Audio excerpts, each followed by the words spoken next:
Hi friends, welcome back to YouTube channel. కందిపప్పు రసం ఈజీగా 10 నిమిషాలు అయితే చాలు ఫ్రెండ్స్. చూడండి, 3 టమాటాలు తీసుకొని వాష్ చేసుకొని, నేను 4 పీసులు కట్ చేసుకొని వాటర్ పోసుకున్నా. నీళ్ళు మునిగేటట్టు టమాటాలు మనం వాటర్ పోసుకోవాలి. పచ్చిమిరపకాయలు, చిన్న ఎర్రగడ్డ ఉంది, ఆ ఎర్రగడ్డ వేసుకొనేసి పిడికుడు కంది బ్యాళ్ళు ఉంది కదా, ఆ కంది బ్యాళ్ళు క్లీన్గా వాష్ చేసుకొని కుక్కర్లో వేసుకున్నాను. మిరియాలు, జీలకర్ర, మెంతులు ఒక 5, 6 వేసుకున్నా ఫ్రెండ్స్. జాస్తి వేసుకోవద్దని సేదు వస్తుంది.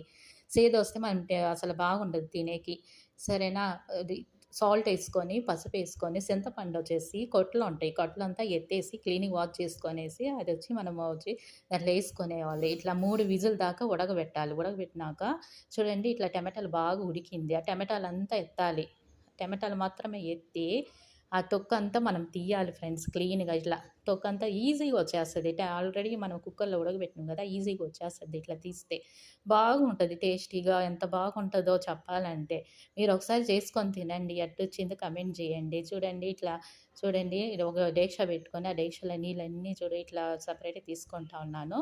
జారుంది. జార్‌లో ఈ టమాటాలు, ఈ పప్పు, పచ్చిమిరపకాయలు, మిరియాలు, జీలకర్ర అంతా పేస్ట్ చేసుకోవాలి. గ్రైండ్ చేసుకోవాలి. గ్రైండ్ బాగా మెత్తగా చేయాలి. అనేక ఒక డేక్షా పెట్టుకొని, డేక్షాలో ఆయిలేసుకున్న. దీనికొచ్చి కరివేపాకు, కొత్తిమీర, మళ్ళీ పచ్చిమిరపకాయలు, ఎండుమిరపకాయలు అయి ఏసుకున్నాను ఫ్రెండ్స్. ఇట్లా ఒకేసారి మొత్తం ఏసుకున్నాను.